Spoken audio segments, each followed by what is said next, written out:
Hello mga kabataang makabayan! Welcome sa Araling Panlipunan with Ma'am Ivy, ang inyong digital classroom para sa mas makabuluhan at makulay na pag-aaral ng Araling Panlipunan. Handa na ba kayo?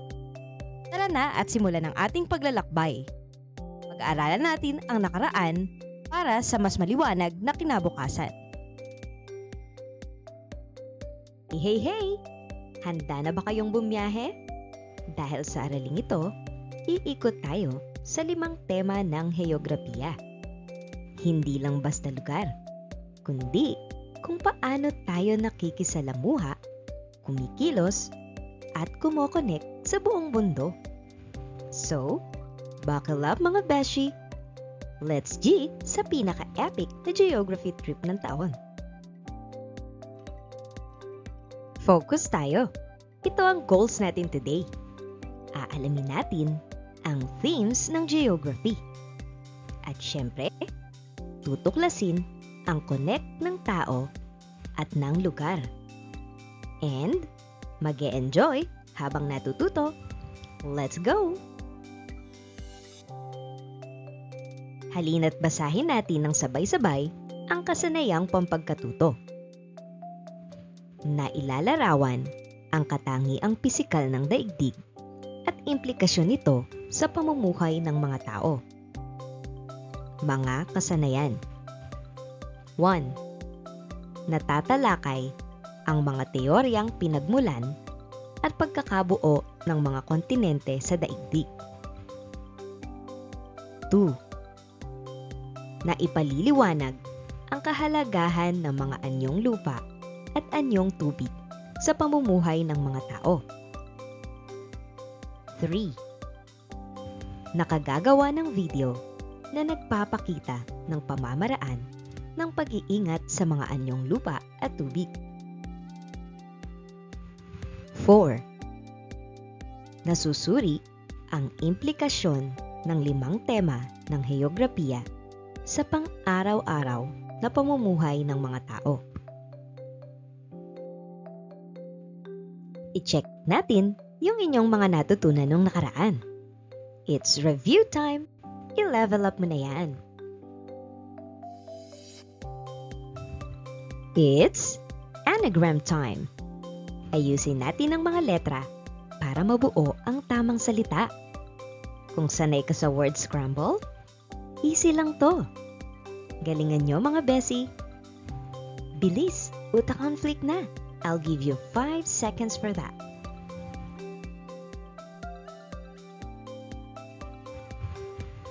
Ang tamang sagot ay anyong lupa. Ready? Unscramble mo na. Galingan mo sa 5 seconds. Go!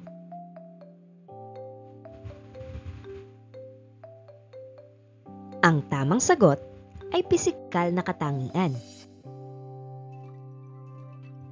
Alright class, let's twist some letters.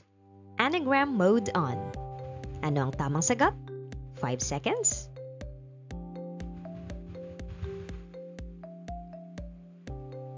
Ang tamang sagot ay anyong tubig. Mga besi, ready na ba kayo? Dahil sa susunod na slides, iisa-isahin natin ang 5 themes ng heograpiya. So, game na besh! Simulan natin to. Isa-isip. Panoorin ang video at sagutan ang mga tanong. 1. Isa-isahin ang 5 tema ng heograpiya. 2. Paano nakatutulong ang 5 tema ng heograpiya sa pamumuhay ng mga tao? Magbigay ng halimbawa. Maaaring i-pause ang video para makita nyo sa YouTube channel or sa downloaded video ang katuturan at 5 tema ng heograpiya. Good luck! Connect muna tayo. Magbigay ng mga kaisipang maiuugnay sa mga salitang nasa ibaba. Unang salita ay ang lugar.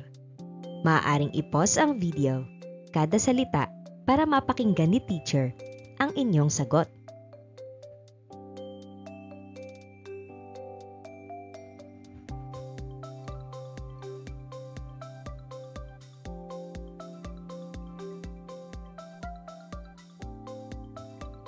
Ang ikalawang salita ay lokasyon.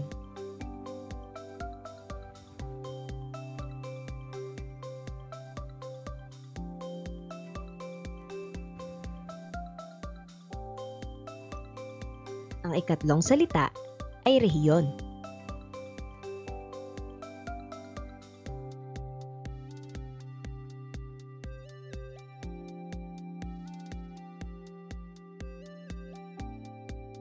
Ang ikaapat na salita ay paggalaw.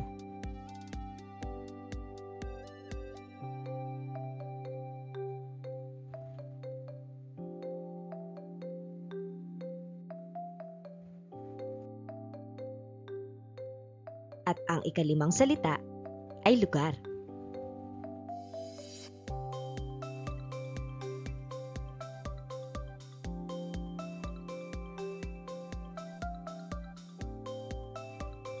Alright class, hindi lang to basta aral.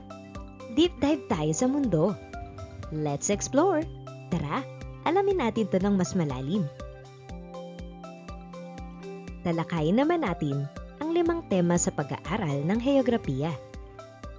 FYI mga Bessie, noong 1984, may mga legit experts na gumawa ng 5 themes of geography para daw mas mapadali at fun ang aralin ng mundo. Kaya, thanks sa kanila, hindi na nakaka-nosebleed ang heograpiya. Pag-aralan natin ang tungkol sa lokasyon. Ito ay tumutukoy sa kinaroroonan ng mga lugar sa daigdig. Ito ay may 2 pamamaraan ng pagtukoy. Una, lokasyong absolute na gamit ang mga imahinaryong guhit sa globo at mapa. So class, ang tawag dito ay absolute o tiyak na lokasyon. Ito yung eksaktong spot sa Earth gamit ang coordinates, parang home address ng isang lugar. At ang catch, hindi yan nagbabago, ever. Halimbawa, si Maynila, lagi siyang nasa 14.5995 degrees north at 120.9842 degrees east. Kahit anong panahon, same pa rin yan. GPS vibes daw mga besh, parang find my location in real life. Ang ikalawa ay ang lokasyong relatibo na ang batayan ay mga lugar at bagay na nasa paligid nito. So class, kung ang absolute ay eksaktong spot, ito namang relatibong lokasyon ay parang chika lang. Parang malapit to sa ganto, tabi to ng ganyan, hilaga ng ganon. Example, ang Maynila ay nasa hilaga ng Cavite at batay ito sa paligid, hindi exact coordinates na may numbers. Kaya, nagbabago yan. Depende sa tingin mo. Kaya tandaan, pag sinabing absolute, eksakto. Kapag sinabing relatibo, ito yung batay sa paligid o tansya-tansya lang. Implikasyon sa pang-araw-araw na pamumuhay ng mga tao. Ang mga lugar na nasa tabi ng dagat ay karaniwang may hanap buhay sa pangingisda o turismo. Kung nasaan ang isang lugar, tiyak man ito o relatibo, may epekto yan sa buhay ng mga tao. Kung malapit ka sa dagat, pwede kang mangisda, magtinda ng seafood, o kaya gumawa ng beach resort. Kung nasa sentro ka naman ng lungsod, mas maraming transport, negosyo, at koneksyon sa ibang lugar. Ang ikalawang salita ay ang lugar. Tumutukoy sa mga katangiang natatangi sa isang pook. Ito ay may 2 pamamaraan ng pagtukoy. Una, katangian ng kinaroroonan tulad ng klima, anyong lupa at tubig, at likas na yaman. ikalawa ay ang katangian ng mga taong naninirahan tulad ng wika, relihiyon, densidad o dami ng tao, kultura, at sistemang politikal. So class, kapag sinabing lugar, yan ang nagpapakilala sa isang pook. Ngunit, may dalawa itong vibes. Una ay ang pisikal at ikalawa ay ang kultural. Kapag sinabing pisikal, ito yung klima, bundok, ilog o yaman ng kalikasan. Kapag sinabi namang kultural, ito yung wika, tradisyon o relihiyon. Implikasyon sa pang-araw-araw na pamumuhay ng mga tao. Ang mga bansa na nasa tropiko tulad ng Pilipinas ay may mainit na klima, kaya angkop ang pagtatanim ng palay, saging, at niyog. So class, real talk muna tayo. Kung anong klima ng isang lugar, may direct effect yan sa daily life ng mga tao. Like tayo sa Pilipinas, mainit. Kaya, swak ang pagtatanim ng palay, saging at niyog. Ibig sabihin, kung anong environment mo, yun din ang nagdidikta ng kabuhayan mo. Kaya, nature equals life peg. Ang ikatlong salita ay rehiyon. Bahagi ng daigdig na pinagbuklod ng magkakatulad na katangiang pisikal o kultural. So class, pag sinabing rehiyon, isipin nyo yan as squad goals ng mga lugar. Pwede silang magkakabarkada dahil sa katangiang pisikal o kultural. Pag sinabing pisikal, ito yung parang bundok, ilog, at klima. Kapag naman kultural, syempre wika, relihiyon, tradisyon. Kung common sila, pwede silang maging isang rehiyon. Parang group chat ng mga lugar, pero may same energy. Implikasyon sa pang-araw-araw na pamumuhay ng mga tao. Ang mga rehiyon ay may magkakatulad na likas na yaman, klima o kultura. Kaya, nagkakaroon ng espesyal na uri ng kabuhayan. So alam nyo ba, sa mga rehiyong agrikultural o pangpagsasaka ang hanap buhay, madalas may festivals na related sa kabuhayan. Tulad sa Pulilan, Bulacan, meron silang Kneeling Carabao Festival bilang pasasalamat sa ani at kalikasan. So, kabuhayan plus kultura, identity ng isang lugar. Iba talaga pag may connect sa nature at tradition. Ang ikaapat na salita ay interaksyon ng tao at kapaligiran. Kaugnayan ng tao sa pisikal na katangi ang taglay ng kanyang kinaroroonan. So, listen up! Alam nyo bang si Indonesia? Sobrang strategic ng lokasyon niya? As in swak sa daanan ng mga mangangalakal. Kaya nung time ng Srivijaya at Majapahit empires, boom ang kalakalan, rich ang kultura, at powerful ang pamumuno nila sa Timog Silangang Asya. Gets nyo? Dahil sa lokasyon nila, naging boss level sila sa region. Pag-usapan naman natin ang implikasyon sa pang-araw-araw na pamumuhay ng mga tao.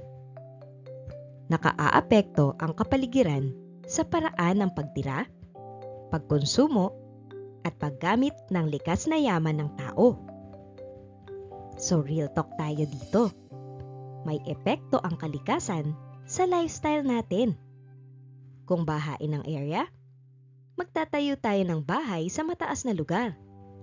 Pero, huwag tayong makalimot kapag sobra tayong kumuha kay nature, like pagpuputol ng puno o sobra-sobrang mining, si Mother Earth nagre-react. Ang resulta, sakuna, landslide at disasters. So, tandaan ninyo kung paano natin tratuhin ang kapaligiran, ganun din ang balik nito sa atin. Karma is real sa kalikasan. Ang ikalimang salita naman ay ang paggalaw. paglipat ng tao mula sa kinagisnang lugar patungo sa ibang lugar. Kabilang dito ang paglipat ng mga bagay at likas na pangyayari tulad ng hangin at ulan. So class, isa sa best example ng paggalaw ng tao ay ang mga OFW. Maraming Pilipino ang lumilipat ng bansa para magtrabaho, lalo na sa gitnang silangan. At ang tawag dito, migrasyon. From PH to abroad. Big move para sa pamilya at kinabukasan. Kaya tandaan ninyo, kapag lumilipat ang tao sa ibang lugar, trabaho, edukasyon, o safety man yan, gumagalaw hindi lang ang tao, kundi pati ang kwento nila. Pag-usapan naman natin ang implikasyon sa pang-araw-araw na pamumuhay ng mga tao. Dahil sa paggalaw ng tao, produkto at ideya, nagkakaroon ng kalakalan, pag-unlad ng teknolohiya at paglaganap ng kultura. Kaya naman mga anak, dahil sa paggalaw na yan, as inyong tao, produkto at ideya, nagkakaroon ng connections all over the world. May kalakalan o trade, may tech upgrades, kaya hello AI and gadgets. At syempre, nagpapalitan din tayo ng kultura. Kaya, may K-pop sa PH at adobo sa abroad. Kaya tandaan, ang galaw is equals to growth. The more we move, the more we learn and share. Alright mga besh, tapos na ang chika. Time na para sa G. G sa galaw. Hands-on na to, kaya ipakita kung gaano nyo kagets ang lesson. Kaya tara na, hands-on muna tayo. It's time for Lokasyon Nation.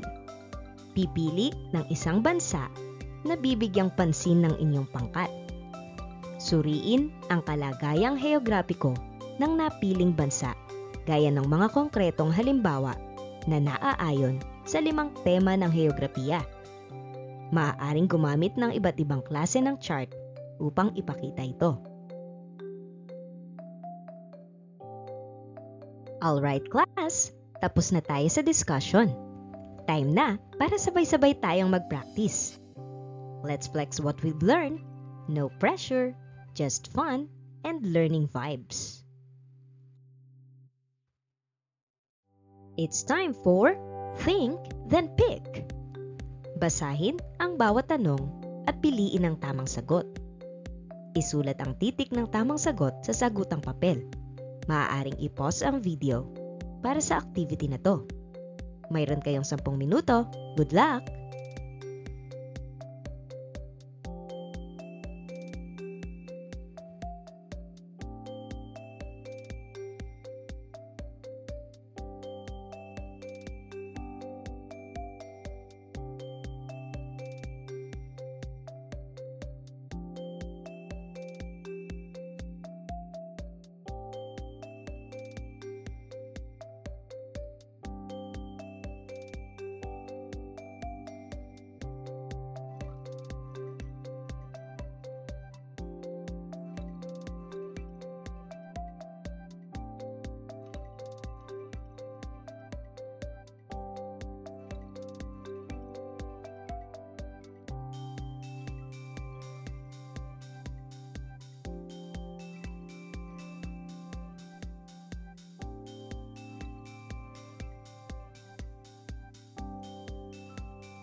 Ready ka na ba?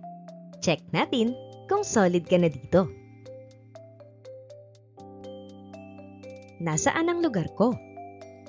Gamit ang isang short bond paper, iguhit o isulat nyo ang mga halimbawa ng sumusunod na 5 tema ng heograpiya batay sa inyong sariling lugar, barangay man ito o bayan. Halimbawa, ang aming barangay ay nasa Malolos, Bulacan sa gitnang Luzon.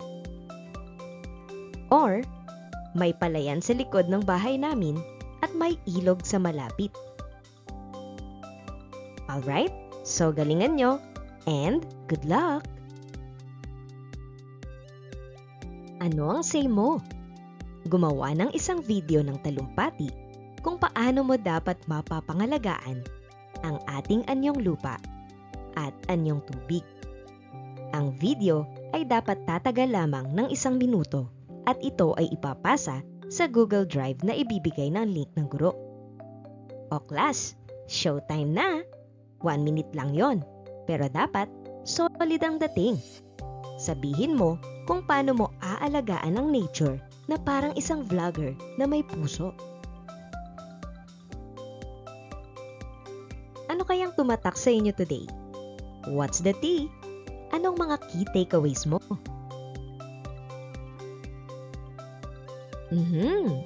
Ipaliwanag ang kahalagahan ng pagtukoy ng lokasyon ng isang lugar at epekto ng heograpiya sa pamumuhay ng mga tao.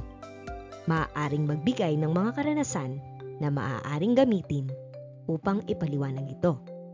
Sige nga, magbibigay daw ng halimbawa si Mochi. Ma'am, importante po ang lokasyon kasi dito nakabase kung anong trabaho ng tao. Sa amin po, malapit sa ilog, kaya po karamihan sa amin ay nangingisda. Alright, so real night connect yun. Swak sa vibes, kaya keep it up, Mochi. Grabe ang brain cells nyo today, mga anak. Napakabibo. From lokasyon hanggang interaksyon, solid ang arangkada ng utak nyo. So, let's test the drip of your kaalaman. Ready na ba kayo? Check natin kung legit ang learnings nyo. Let's go! It's pagtatayat time! Narito ang maikling pagsusulit. Isulat sa patlang ang titik ng tamang sagot. Maaaring i-pause ang video para sa activity na to. Good luck!